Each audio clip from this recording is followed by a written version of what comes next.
Welcome to the Builder Marketing Podcast, your go-to source for home builder marketing excellence. Each week, we deliver inspiration, cutting-edge insights, and actionable strategies designed to help you stay sharp, reach today's buyers, and generate more sales-ready leads.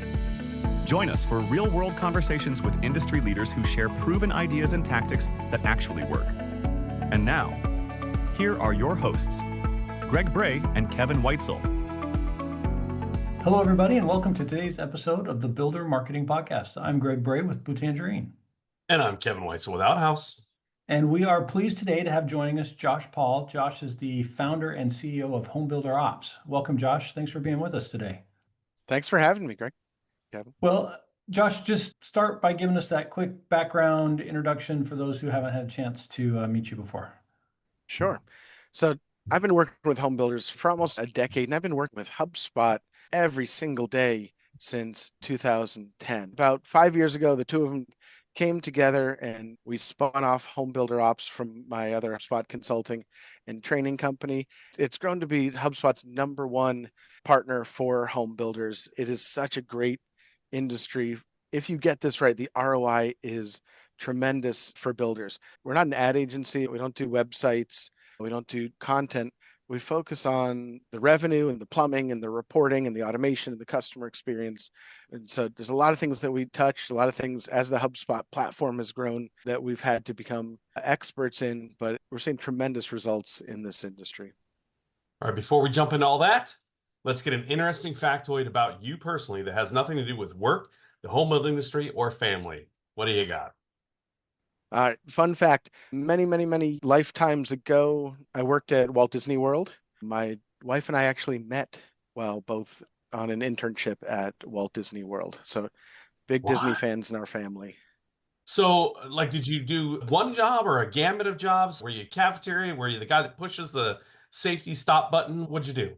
I was a deep water lifeguard at Blizzard Beach Water Park, not to be confused with a shallow water lifeguard at Blizzard Beach Water Park. It was a wild semester at Disney. Got to meet some of the best people on earth, but also do things that the normal person does not get to do or have access to. But it was intense being a lifeguard with that volume of people. So it's the happiest place on earth, or at least Disneyland says that. And I think Disney World by default is also the happiest place on earth, which I don't know how you can have two of the happiest places on earth if it's the happiest. Happiest indicates first place. Anyway, were all of your peers the happiest people working there, or were there days where you're just like, I've got to go save somebody in a pool again today? The operation is so big that there's always ridiculousness all around you. So all I can say is I'm glad that we all had each other. I highly recommend the Walt Disney World College program to anybody out there who is still in college, because you just come out a better person, pretty changed. Nice. Kevin, did you notice how he danced around that NDA that he signed, where he can't really tell us what? Yes. Can't tell any secrets about the underground tunnels or anything like that. Yeah, none of that. This conversation never happened. Well, Josh, let's talk about things we're allowed to talk about then. So tell us just a little bit more about how Homebuilder Ops works with builders, about the services you guys get into related to HubSpot and helping builders there. Sure. Just go through it briefly. But half the builders that come to us are implementing HubSpot for the first time, and they don't want to get it wrong. They don't want to lose the momentum that they have or the buy-in from their sales team. They want to get it right from the beginning. They don't have 18 months or 24 months to do trial and error. And then the other half of the builders have been using HubSpot already for 6 months or 6 years. They just know it's not set up right for their specific builder processes and team structure and industry. They're not getting the ROI they were promised when they originally signed on. So there's pretty much every best practice in terms of architecture and automation and solutions from a CRM, sales enablement, customer experience, conversion rate optimization perspective is coming out of our team for those builders who are using HubSpot. And so we're able to get people back on track. We do a ton of training, a lot of sales training, a lot of executive coaching, because there's a ton more data available if the data can be trusted. A lot of these executives who have been in this industry for 20 or 30 years aren't used to having available to them. So they need some interpretation. Here's what I should look at weekly. Here's what I should look at monthly. Here's what I should look at daily. Beyond traffic. We'll have another whole podcast episode about the problems with this industry's obsession with the traffic count. Well, today, Josh, what I wanted to drill down into a little bit more is this idea of lead scoring or AI lead scoring. I'm seeing this term pop up a lot. I'm sure other people are too, but I'm also sure that it means different things to different people. But how do you explain or define the term lead scoring and AI lead scoring? And then we can drill in a little bit deeper. I think we have to start with the traditional sense of lead scoring. There's different types of scoring you can do. You can do deal scoring that helps prioritize which deals your sales team should follow up with first, who's most likely to return your email or pick up the phone. Lead scoring happens at the front of the process. A lot of times it's lead scoring or contact scoring. When a lead first comes in, how much of a fit are they and how engaged are they? There's kind of those two dimensions in traditional lead scoring. And then also you can score your existing contact database based on engagement. That's where marketing and the website team get to kind of, this is the wrong way to say it, lay the traps. That's not what we're trying to do here, but get to put out content and run campaigns with the intention of feeding that lead score to be able to tell who's engaged in your current database. They could have come in as a lead a year ago and we haven't been able to connect with them. And all of a sudden their lead score starts cropping up because you're marketing more consistently. Your website has the right structure to it so that you can start seeing them heat up in terms of engagement. Those are the people that deserve a call from your OSC team to try to find out if they're still in the market. We run a lot of re-engagement campaigns, and there are a ton of people in builder databases that are still in the market, but because they weren't ready to go when they first came in as leads, nobody is talking to them. And so lead scoring helps bubble those people up over time who are ready, and it allows you to do it at scale. So that's lead scoring in general. It allows you to know what carrots to dangle and when to dangle the carrot. Exactly. And who to dangle it to. Yes. All right. Yep. So the AI side is really interesting. It doesn't replace traditional lead scoring. Traditional lead scoring is very metric based. So we have who's been on the website recently, who's engaging with your marketing emails. Are they engaging with specific pages on the website? So based on their digital behavior, are they opening your sales emails? Are they clicking on the links that you're sending them and opening the materials that you're sending them? That doesn't change. But the AI component does two things. It allows you to take unstructured data and bring that into your score. So customer sentiment or customer readiness, buyer readiness can be factored into your score. Combined with that unstructured data, it helps you expand your pattern recognition in your lead score. For instance, if you have a buyer readiness score, you can tell based on their digital behavior and what web pages they've been to and what forms they've filled out, how they came into your system, you can score them as a tire kicker. You can score them as someone who's just researching, somebody who's ready for a tour, somebody who's been to an appointment and is researching after having been to an appointment. That's a really good sign. So if we can score people along that lines, combining that with your traditional lead scoring, just super juices your lead score so that your sales team can prioritize who to reach out to. If a single OSC has 8, maybe 120 open leads right now that they're following up with, it would be great to be able to identify the 25 of them that are most likely ready for an appointment. It doesn't mean you shouldn't call everybody. It means that you should prioritize those 25 first. Kevin, this may be the first time we've had the term super juiced used on the podcast. I was going to say the same thing. I'm like, oh my goodness, he just broke out with super juice. Is your lead list super juiced? You guys, you're going to get t-shirts next time I see you. T-shirts with the trademark symbol on them. Yeah. You need to, man. Super juiced. Yes.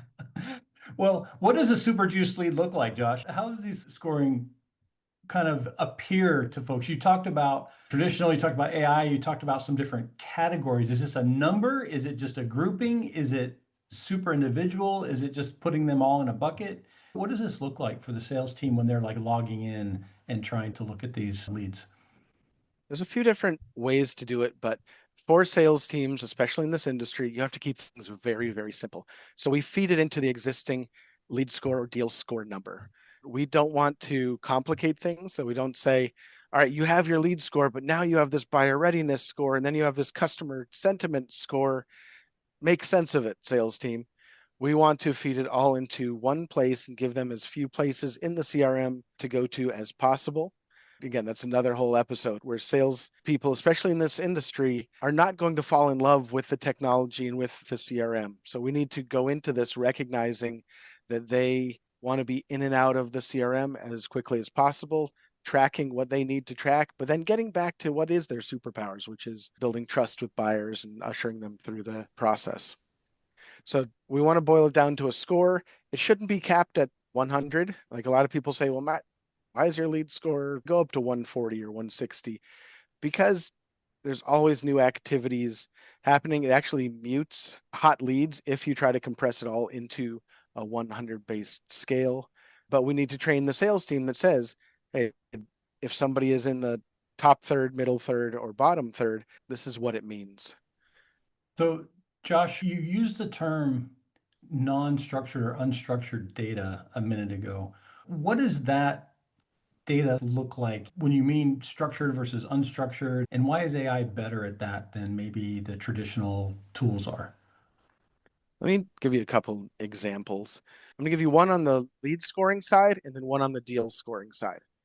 So we're going to start with deal scoring. When we're talking about unstructured data, we're talking about emails and notes and call transcripts and SMS messages and being able to pull out key buying signals and summarize those patterns into a scoring model that you can then use. So if the buyer is using certain language or asking certain questions or reacting to certain information in a specific way in a call transcript, that is unstructured data that AI can then, if you structure the instructions right, to then normalize into a score. Now, there are problems with deal scoring. I think we're going to talk about those in a little while with data consistency from the sales team. But let me talk about the example on the sales side. You guys have been in the website world for a long time. One of the things that we are recommending to builders now is to add a questions box on every form. First name, last name, email, phone, questions. Now, traditionally, we've been at this for a long time. The name of the game was reduce the number of properties on a form. And it's kind of old school advice. Reduce the number of properties because for every property you add or every form field that you add, it reduces your conversion rate X amount.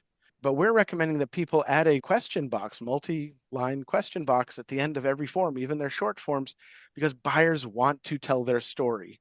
They want to give you some information. They have a specific question or specific pain point that they have right now that they want answers to.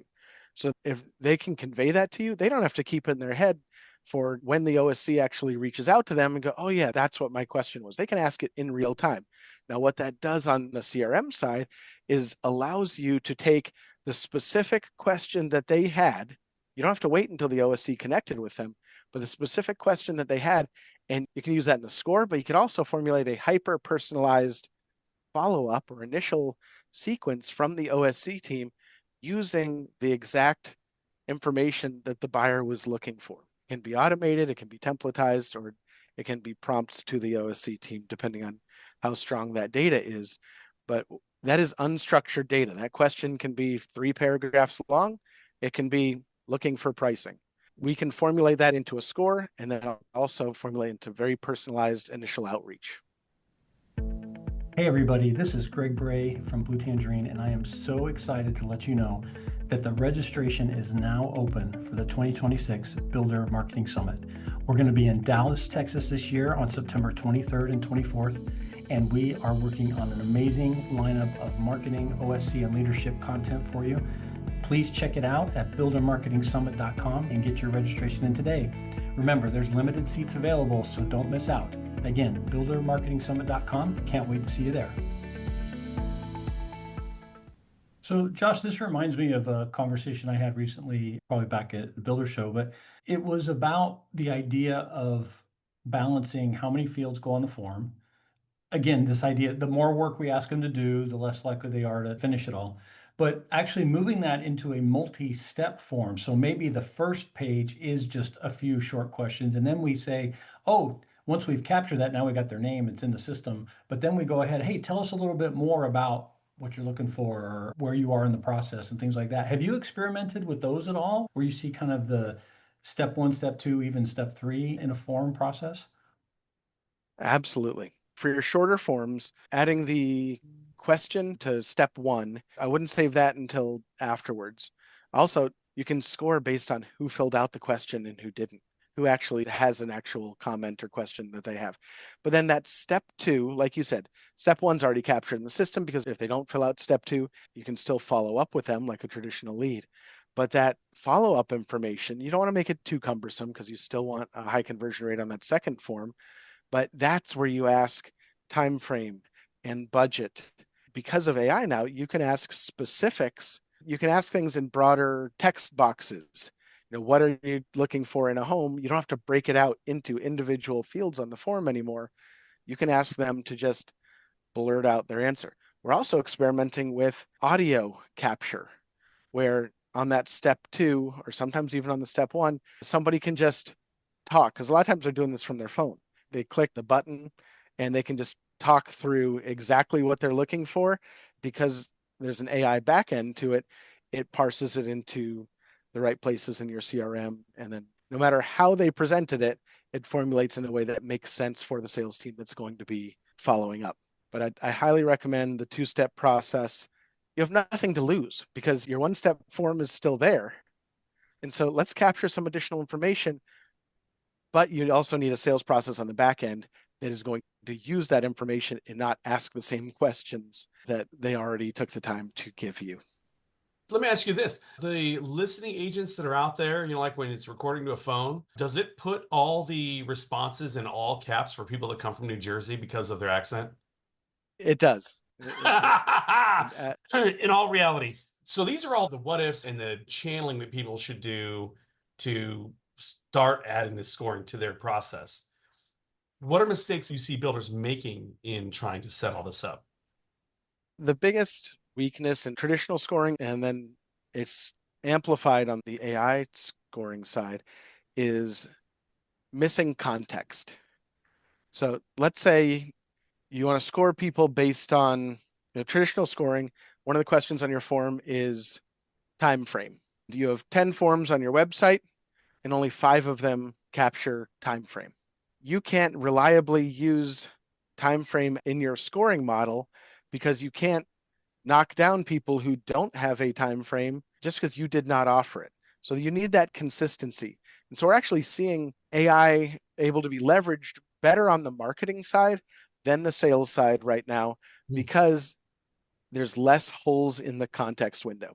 And so when somebody visits your website, that's pretty consistent. Everybody who visits your website is going to be captured. Marketing behavior, interaction with emails, form fills, because it's in the buyer's control, that is all very consistent. When you get into the sales side, there's missing notes. There's meetings that are happening that are not logged in the CRM. There are phone calls being made that are not in the CRM. And so you can't use that data consistently to follow up with people and to summarize next steps. And this is where marketing and sales is kind of butting heads right now. Marketing says our hands are tied. We can't move forward with this AI personalization initiative and this customer experience personalization that we want to do, because we can't trust the data in the sales pipeline. There's just too many holes. We don't want to reach out to someone and say, hey, it's been a little while since we spoke, or we'd love to have you in for a tour, when they just came in 3 days ago for a tour, but it's not actually recorded in the system. And so if there's significant holes, and if there's even small holes in your context window, it really hamstrings your ability to leverage AI scoring as well as just AI in the customer experience. Kevin, I'm dumbfounded. He's saying that there are salespeople that don't record everything in the CRM. What? That's what I'm hearing. No way. Are you gonna have the breaking news banner across this podcast? It is hard to get people to take the time to put in the experience. Is there a secret, Josh, to help get this data collected? It's our bread and butter. What you're pointing out is just an age-old adoption challenge in a lot of industries, but especially this industry. But the implications of not having that data in the system have grown 10x in the past 2 years. I think that's something that executives at home builders need to understand, that this isn't just our reporting is going to have some holes in it. We'll just report through spreadsheets again. While the industry and while competitors are getting this right and able to take advantage of AI, the builders that have holes in their context window, it's going to be a failure to launch over and over again until they fix that. I think your example there, Josh, though, is really eye-opening for someone who may not have really thought about it. It's like, here we are, we want to be more personal, right? We're going to use AI to reach out and make these emails feel like they come to someone and we say, oh, yes, we know you were here 3 days ago, or you haven't been here for 3 months, or whatever. And the message will be personalized based on that information. But if that information's wrong, it's going to actually embarrass us in front of the customer and actually make it worse, because of the whole, well, you didn't even know I came in last week. What's wrong here? And it's going to be this total dissonance in the experience that's going to actually do more harm than help, I think. Are you getting people to recognize that and understand that? We are, but it's a big problem to solve, and it takes quite a bit of strong leadership at the builder level. What it means right now is there's AI initiatives that are a really good fit and that are on the launch pad that have not gotten the green light because the data is not there. So people recognize it, but it's going to take time for the training and adoption programs to be in place. What about data that's not quite so dependent on the sales team? Is there more that we can gather on the website kind of automatically that maybe hasn't been traditionally done that would also influence and help beyond just the fields on the form? Any thoughts there on what else we could capture to help? Absolutely. We should and can capture everything, what pages they've been on, how long they've been on those pages, the content that is on those pages. What we're trying to do is get inside the buyer's head so that we can get the right message to the right people at the right time. This isn't necessarily a scoring fit and engagement discussion now. It's a buyer profiling conversation. So based on the pages, what is on those pages, how long they've been on those pages, what type of media that they're consuming, all on your own website, you have all of that data. And so based on that, you can structure your prompts and your AI instructions to be able to profile people. We can tell this is an empty nester, this is a first-time home buyer, so that when they do actually fill out a form, we know so much more about them based on their behavioral profile than they gave us, and we don't have to rely on us chasing them down for a phone conversation. We can put them in the right bucket based on their digital profile. Are you seeing that as well? Do you think that's the biggest opportunity? I think there's absolutely opportunity there. And as I'm listening to you and kind of thinking this through in real time here, I wonder too, are there benefits to even getting our pages more focused? Instead of having one long page that talks about lots of different things, having separate pages so we can identify what was really their interest in that particular topic. Was it topic A, B, or C? When they're all on one page, we really don't know. But if we kind of break that out, any thoughts along those lines? Yeah, what you're talking about is a shift in how builders have done things before. We're working with a big builder right now and building an AI chat bot based on HubSpot's customer agent feature. What we're finding is that a lot of today's websites are not structured in a way that AI is able to consume and make sense of. And so builders in general need to produce more content, not only for their buyers at every stage in the process, but they kind of need to create this shadow website or this content structure that is able to feed AI. That's short answers, targeted questions, kind of FAQ style elements to the website and specific pages, not only for what you talked about to be able to profile somebody more efficiently, but also to feed your own AI agents as well as the large language models. It's a shift in how every industry is structuring their websites. So if a builder's listening to this and they're like, man, I think our stuff's a hot mess. What is the starting point? Walk them off the ledge a little bit where they're not going to go, oh, this is hopeless. Where do you suggest they start? we have to raise it up a level, and they have to get a handle on their funnel metrics to identify where they should start. Is it a getting found challenge that is their top priority? Is it a lead conversion challenge? Is it a lead to appointment conversion rate issue? Is it an appointment to contract issue? So getting a handle on their full funnel metrics in an accurate way is going to tell them where they need to put their time, energy, and money. If it is, let's say, a lead generation challenge, then there's specific tactics for converting more website visitors into leads. Some of them are AI based, some of them can be personalization. I've heard you speak about profiling buyers and rendering websites in a personalized way before the buyer even fills out a form based on that pre-form fill profile. AI is playing a large role in that. But let's say it's a lead to appointment challenge. That's where the hyper-personalized outreach can come into play for the OSC team and then for the lead nurturing and re-engagement campaigns. So in terms of where to start, don't be overwhelmed by everything. We need to take a breath, get back to basics of getting a handle on our funnel, being able to trust our data, and then identifying which tactics to test at each conversion rate to be able to move the needle. Josh, when you've seen builders do this well, who in the organization is kind of leading the charge? Is it coming from sales? Is it coming from marketing? Is it somewhere else? What seems to be the area that is able to make this work? That's a really interesting question. I don't think the lines are drawn the way they used to be drawn. The person in the organization who gets it and can articulate it and is clear-eyed about what is needed from an adoption and data hygiene perspective and the pace in which things can be tested, that's the person that is going to get things done. Sometimes it's the CEO, COO, sometimes it is VP of marketing, sometimes it is the sales leader, but somebody who understands that leveraging AI like this is a different beast. The timelines are longer, the testing is longer because you're no longer in control of every word that goes out. But someone who recognizes the potential, but also is very clear-eyed about the context window that is needed and the integrity of that context window to be able to scale this. Should builders keep an eye out for that OSC that's super juiced, that uses this platform in such a manner that they need to be considered for somebody that oversees said platform? We're not seeing it as much. OSC teams are the most structured teams at builders. We're not seeing as much entrepreneurial going outside of the lines, leveraging different tools by the OSC team. They're pretty locked down. They're very good at what they do. But not Something super juiced.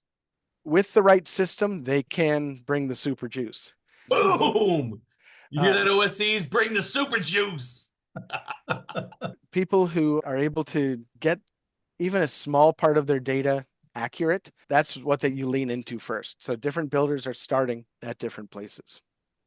Well, Josh, has been a great conversation. I'm sure, like you said, there's some spinoffs we could probably get into at some point in the future. But right now, any kind of last words or thoughts of advice in this area to leave with our listeners today? The biggest focus right now is whoever gets their sales data accurate is going to be able to accelerate the way that they take market share. And so investing in training and adoption programs, investing in simplifying their sales tools and their CRM environment, and making sure that this is easy for sales to get in and out of, track the basics, and being able to point to how this is going to make sales lives easier to actually show the sales team. The last component of that is leadership, is holding people accountable, educating them on why it's important to track things at the most basic level, because it not only impacts reporting like it used to, it's going to tie the hands of marketing and other customer experience groups if the sales data is not captured easily in the system. Well, Josh, if somebody wants to connect with you, what's the best way for them to get in touch? You can go to homebuilderops.com. That's homebuilderops.com. Or you can find me on LinkedIn, Joshua Paul or Josh Paul, Homebuilder Ops. I'm happy to connect with any of you. Well, thanks again, Josh, for sharing your thoughts with us today. And thank you, everybody, for listening to the Builder Marketing Podcast. I'm Greg Bray with Blue Tangerine. And I'm Kevin Weiss with Outhouse. Thank you.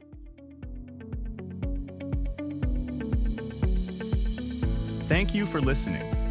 To learn more about how Blue Tangerine and Outhouse can help you generate more qualified homebuyer leads, visit bluetangerine.com and outhouse.net.